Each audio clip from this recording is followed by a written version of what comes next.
Welcome to the Shadow of History channel. Be sure to subscribe so that you don't miss out more videos like this one. In the spring of 1936, in Nipomo, California, government photographer Dorothy Lang captured Florence Owens Thompson and her children in a migrant camp, creating what would become one of the most enduring images of the Great Depression's devastating toll on American farmers. 4-year-old Istvan Reiner was photographed in Hungary in 1943, just 1 year before he was deported to Auschwitz, where he was murdered alongside his grandmother in the gas chambers, while his mother, separated during selection, survived in forced labor. A German cavalryman patrols behind the Western Front in 1918, carrying a hollow 3-section steel lance measuring 3.2 meters long, a weapon that, like the saber, proved no match against the modern firearms that had already transformed the nature of warfare. Nearly 8 decades after fighting on opposite sides, 97-year-old German Tiger tank commander Jürgen Tegethoff and 99-year-old American P-47 pilot Ed Cottrell met at a German cemetery, two former arch-enemies finally greeting each other as friends rather than as targets. Photographed by ethnologist Edward S. Curtis in 1904 across the vast Navajo territory spanning Arizona, Utah, and New Mexico, this Navajo man is dressed as To-Nainili, the god of rain,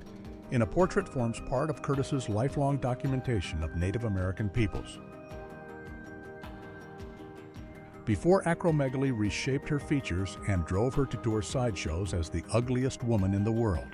Mary Ann Bevan was a woman whose 1919 portrait reveals the profound contrast between her life before and after the disorder that enlarged her hands, feet, jaw, and forehead. On Easter Sunday, March 24, 1951, San Antonio farmer Sam Smith raises his face to the sky in celebration as rain finally falls on Texas, ending a severe drought that had threatened the livelihoods of countless farmers across the region. In 1911, photographer Louis Hine, known for documenting child labor abuses across America, turned his lens on Henry Forner, a young sweeper and cleaner working in a spinning room, capturing another face in the human cost of industrial labor. Born in Kansas in 1877, Maud Wagner became the first known female tattoo artist in the United States, and this 1907 photograph captures a woman who balanced her remarkable craft alongside a career as an acrobat and contortionist performing in traveling circuses. On July 28, 1945, Army Air Force's B-25 Mitchell bomber struck the Empire State Building between the 78th and 80th floors while flying through thick fog over New York City, killing 14 people and causing $1 million in damage to one of the world's most iconic buildings. Photographed in 1911, nearly half a century after shot in the head and left for dead at the Battle of Chickamauga, in 1863, Union Army veteran Jacob Miller survived with bullet fragments lodged in his skull for 31 years, ultimately living another 54 years after the wound. In September 1945, 5 Australian former prisoners of war sit together in Singapore, finally free after years of brutal captivity under Japanese forces, quietly reading news from home in a moment of relief that words alone could never fully capture. Photographer Ernst Haas was scouting a fashion shoot in Vienna around 1946 when he witnessed prisoners of war arriving by train and began documenting the moment, producing a haunting photo essay of grief and anticipation that was later published in both Hyatt and Life magazines. Standing just 30 inches tall, Henry Behrens, recognized as the world's smallest man, dances with his cat in the doorway of his Worthing home in 1956, a quiet domestic moment from a man who made his living traveling the world with Burton Lester's midget troupe. Photographed together in London around 1935, Dutch giant Albert Johann Kramer towers beside his brother-in-law, Swiss midget Josef Fassler, two men whose remarkable physical contrast became the foundation of a shared career touring the United Kingdom, and earning both fame and considerable wealth. During a brief pause between wartime missions in 1942, RAF pilot Francis Mellersh sits calmly for a haircut beside a Supermarine Spitfire, smoking a pipe and reading Greenmantle, a novel set in the First World War, while the Second World War rages around him. Liberated from Dachau in 1945, this emaciated 18-year-old Russian girl survived the first Nazi concentration camp, a facility opened in 1933, where over 200,000 people were detained and more than 31,000 deaths were officially recorded from disease, malnutrition, and suicide. In 1943, at Penn Station in New York City, photographer Alfred Eisenstadt captured a soldier embracing his wife in farewell before returning to war, a nameless couple whose parting moment speaks quietly for the countless families torn apart during the Second World War. As World War II drew to a close in 1945, the RMS Queen Elizabeth pulled into New York Harbor with over 15,000 returning soldiers packed aboard her decks, her massive silhouette carrying home a generation of men who had fought across the world's most devastating conflict. In October 1944, Italian partisan Stefano Candela, known by his codename Iolo, was photographed in a village in Piedmont, near the borders of France and Switzerland, one of countless anti-fascists fighting for national liberation in Nazi-occupied Italy during the brutal final years of the war. Suspended above the Rio Grande Canyon in New Mexico around 1915, a locomotive engine is swung across by cable in a feat of engineering daring that captures the sheer ambition of early American railroad construction in some of the continent's most unforgiving terrain. Rising before dawn at 3 in the morning before heading to school, this young Texas newsboy was photographed by Lewis Hine in 1913, his small frame carrying the weight of labor that child workers across Depression-era America shouldered long before any protections existed. Taken in 1947, this quiet photograph shows a young Freddie Mercury beside his mother, an ordinary family portrait that offers no hint of the extraordinary global fame that awaited the boy who would become one of music's most iconic performers.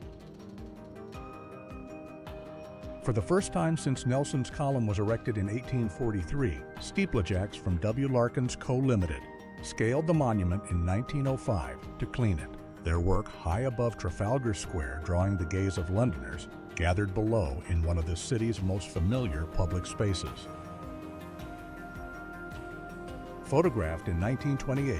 this General Electric motor stands as a symbol of the rapidly accelerating industrial and electrical revolution that was reshaping American manufacturing, daily life, and the very infrastructure of a modernizing nation between the two world wars. Captured from the air in 1967, vivid plumes of industrial waste pour from the Cuyahoga River into Lake Erie near Cleveland, Ohio, an environmental catastrophe so severe that the river would famously catch fire 2 years later, helping to ignite America's modern environmental movement. Compact and peculiar, the PLP-50, the world's smallest production car, navigates roads in the 1960s, a single-seat microcar so tiny it had no reverse gear and could be lifted and carried by hand by its owner. Seated on the doorstep of her East End home in London in 1910, Mrs. Robinson stuffed mattresses with straw by hand each day, earning just 1 shilling per completed mattress in a life defined by the relentless, unglamorous labor that sustained working-class Britain. Stretching across a deep forested canyon in Vancouver in 1906, the Capilano Suspension Bridge sways gently above the river below, a remarkable early feat of engineering that would evolve over the following century into one of Canada's most visited natural attractions. Photographed outside their New York townhouse,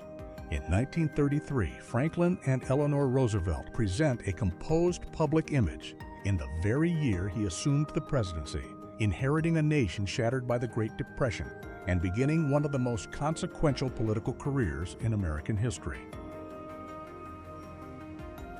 settled into their trailer home at the Glen L. Martin Farm Security Administration housing project in Middle River, Maryland. This family poses together in 1943. Their compact domestic life, a reflection of the wartime housing pressures reshaping communities across the United States. Standing in 1931 with the deep-sea diving suit he invented, American engineer H.L. Bowden displays a machine built for the ocean floor, equipped with shoulder-mounted 1,000-watt lamps and a built-in telephone that pushed the boundaries of what underwater exploration could achieve. Photographed on May 15, 1888, the Eiffel Tower rises incomplete against the Paris skyline, its skeletal iron frame still reaching upward. More than a year before its completion would make it the tallest man-made structure in the world and a permanent symbol of French ambition. Stretching across the landscape near Long Beach, California in 1948, a dense forest of oil derricks reveals an industry operating at peak post-war production, reshaping the state's coastline and economy in ways that would fuel California's explosive mid-century growth. Cornelius Vanderbilt III, his wife and daughter pose on Fifth Avenue in New York in 1915, a portrait of one of America's most powerful dynasties, strolling one of its most celebrated streets, wealth and privilege on quiet display in an era of stark inequality. In 1929, beams of sunlight slice through the towering windows of Grand Central Station in New York City, illuminating the famous terminal's Grand Concourse in a scene of accidental beauty that photographers and commuters have marveled at ever since. Bold, voluminous, and unapologetically expressive, the hairstyles of the 1980s captured in this vintage photograph reflect a decade defined by its commitment to personal reinvention, excess, and a vibrant popular culture that turned hair itself into a form of artistic statement. In Brittany, France in 1920, lacemakers bend carefully over their work, practicing a tradition of handcraft passed down through generations, their patience and skill, producing intricate textiles in a profession that had already survived centuries of economic and social change. Settled into the stylish surroundings of a New York hair salon, in 1952, these women represent a post-war generation embracing beauty, leisure, and the rituals of femininity that flourished in the confident, prosperous years following the end of the Second World War. During the 1960 Democratic primary campaign, Robert F. Kennedy stops for a meal at a drive-in restaurant in Bluefield, West Virginia, an ordinary roadside moment from the grinding behind the scenes work of helping his brother John secure the party's presidential nomination. In 1917, a young soldier stands beside his mother for what may have been the last photograph taken before he departed for the trenches of World War I, a farewell that millions of families across the world were quietly enduring at that very same moment. Strung between the crowded tenements of New York City, around 1900, lines of laundry stretch across narrow alleyways in every direction, a vivid portrait of daily domestic life in a city teeming with immigrant families navigating survival in America's most densely packed neighborhoods. Wearing his prototype TV goggles in 1963, pioneering inventor Hugo Gernsback, the father of science fiction publishing, demonstrates a wearable television concept that seemed fantastical at the time, but would prove remarkably prescient for technologies still decades away from realization. Gathered in a grand hall at Versailles in 1919, spectators crowd the edges of history as the treaty formally ending World War I is signed, a moment of enormous political consequence whose harsh terms would quietly plant the seeds of the next catastrophic global conflict. Bundled warmly and set carefully onto the ice in a small sled, a baby is taken skating by a parent in the 1930s. A charming winter outing that speaks to the simple pleasures family sought even during one of the most economically difficult decades in modern history. assisted up the memorial steps in Washington, D.C. In 1922, 78-year-old Robert Todd Lincoln, the last surviving son of Abraham Lincoln, attended the dedication of the monument built in his father's honor, a living bridge between assassination and legacy and finally come to stone. Loading his belongings onto a wagon in Hamilton County, Tennessee, in 1937, a tenant farmer begins the exhausting process of moving to yet another farm. Photographed by Arthur Rothstein as part of the New Deal era's sweeping documentary record of rural American hardship. Flowing wide and low around the ankles, Oxford Baggs trousers became the defining fashion statement of British university students in the 1920s. A deliberately exaggerated silhouette, born as much from youthful rebellion against conservative dress codes as from any genuine sartorial innovation. In 1936 Chicago, an elevator designed to carry automobiles between floors offers a glimpse into the era's and often overlooked urban infrastructure solutions, built to meet the demands of a city rapidly filling with more vehicles than its street-level spaces could accommodate. Resting at a dock somewhere along the English coastline in the 1890s, this barge and its crew represent the unglamorous working backbone of Britain's vast inland and coastal trade network, moving goods quietly and reliably through an era of enormous industrial expansion. Rising over Dale Creek in Wyoming in 1868, this wooden railroad bridge under construction for the Union Pacific formed a critical link in the first transcontinental railroad, its ambitious timber framework, spanning a canyon in one of the most ambitious engineering undertakings in American history. In the middle of New York City's Central Park in 1933, a shanty town of makeshift shelters stretches across what had once been manicured public grounds, a stark and humbling reminder of how deeply the Great Depression had stripped away the basic securities of American life. In 1987, East German soldiers parade the newest military technology through the streets, a display of strength and modernity that masked an economy quietly collapsing beneath the surface just 2 years before the fall of the Berlin Wall would change everything. In 1937, two boys, one in a top hat, one in workman's clothes, stand side by side outside a sports ground in Britain, their contrasting dress capturing in a single unplanned frame the rigid class divisions that continued to define British society on the eve of the Second World War. Visual effects supervisor Douglas Trumbull stands on the futuristic set of Blade Runner in 1982, overseeing the construction of a cinematic world that would redefine science fiction filmmaking and influence the visual language of the genre for generations to come. Standing at the corner of West Street and North Moore in Manhattan in 1936, a hot dog vendor works his cart in the kind of street scene that photographer Berenice Abbott spent years documenting, preserving the textures of a New York City already beginning to transform beyond recognition. Perched high on a steel beam above the rising framework of the Empire State Building in 1931, a construction worker poses without a harness for photographer Lux Wix Hein, one image among hundreds that captured the extraordinary human courage behind the building of New York's greatest skyscraper. Gripping the controls of a Bucyrus steam shovel in November 1906, President Theodore Roosevelt poses amid the construction of the Panama Canal, lending the full symbolic weight of the American presidency to one of the most ambitious and consequential engineering projects in human history. Crouched over a small grill in Japan in 1932, an elderly man patiently tends skewers of chikua fish cakes, an everyday street food scene that carries within it the quiet rhythms of traditional Japanese culinary life largely unchanged across many generations. Inside a grocery in the 1890s, shelves of goods rise floor to ceiling, behind a counter where customers were served individually,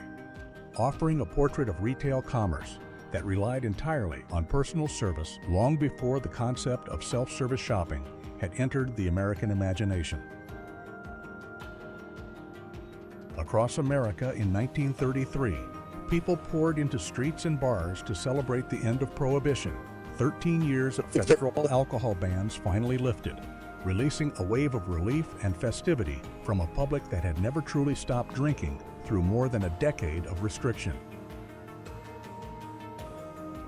Gliding across the surface of the Thames in London in the 1960s, an amphibious water bike bridges the line between road and river, one of the era's wonderfully eccentric inventions that captured a post-war appetite for novelty, experimentation, and playful reimagining of everyday transportation. Standing side by side in Berlin in 1913, Tsar Nicholas II of Russia and his first cousin King George V of Britain wear matching German military uniforms. Their remarkable physical resemblance a reminder that the monarchies then ruling Europe were bound by blood even as their nations drifted toward catastrophic war. Gridlocked on Blackfriars Bridge in London during the 1930s, a tangle of cars, buses, and vehicles stretches in every direction, capturing a city already struggling to absorb the rapid growth of motorized traffic onto roads that had been built for an entirely different era. In 1908, street pavers worked methodically along Compton Avenue north of Merrimack in St. Louis, Missouri, laying the urban infrastructure of an expanding American city by hand, their labor shaping the roads that commerce, community, and daily life would depend upon for decades ahead.